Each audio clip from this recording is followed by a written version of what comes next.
PSC നിയമനത്തിന് വേണ്ടി കോഴ വാങ്ങിയെന്നുള്ള സംഭവം അതീവ ഗൗരവതരമായൊരു കാര്യമാണ്. കേരളത്തിൽ നടക്കുന്ന ഇത്തരം വൃത്തികേടുകൾ അവസാനിപ്പിക്കേണ്ടതായിട്ടുണ്ട്.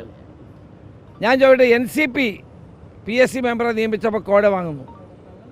അതുപോലെ തന്നെ ഇപ്പോൾ കോഴ വാങ്ങലിൻ്റെ വിവരങ്ങൾ പുറത്തു വരുന്നു.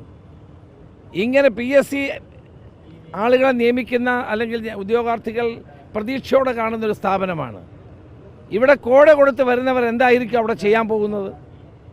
അതുകൊണ്ട് CPM പ്രാദേശിക നേതൃത്വമാണെന്ന് പറഞ്ഞ് ഒഴിഞ്ഞു മാറാൻ കഴിയില്ല. ഈ കാര്യത്തിൽ CPM നേതൃത്വത്തിൻ്റെ പങ്ക് പുറത്തു വരണം. ഇത് അന്വേഷിക്കാൻ തയ്യാറാകണം. കോഴ കൊടുത്ത് PSC മെമ്പറാകുന്ന ആളുകൾ ഉദ്യോഗ നിയമനത്തിന് കാശ് വാങ്ങും എന്ന കാര്യത്തിൽ വല്ല സംശയമുണ്ടോ?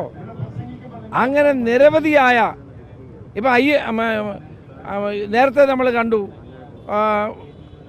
വേറൊരു ഇടതുമുന്നണിയിലെ മറ്റൊരു കക്ഷി INLൻ്റെ PSC മെമ്പറുടെ നിയമനത്തിൽ കോഴ വാങ്ങിയുള്ള പരാതി. അപ്പോൾ കേരളത്തിൽ നടക്കുന്ന അഴിമതി ഭരണമാണ്, അഴിമതി കൊടികുത്തി വാഴുകയാണ്.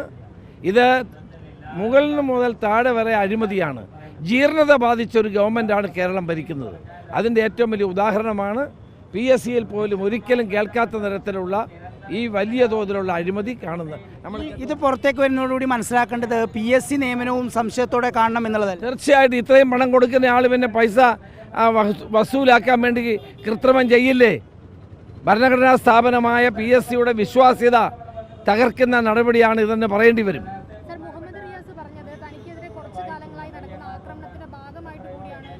അതിനെപ്പറ്റി മുഖ്യമന്ത്രി ഒരു അന്വേഷണം പ്രഖ്യാപിക്കട്ടെ. എല്ലാ കാര്യങ്ങളും അന്വേഷിക്കാൻ തയ്യാറാവട്ടെ. വസ്തുതകൾ പുറത്തു വരട്ടെ.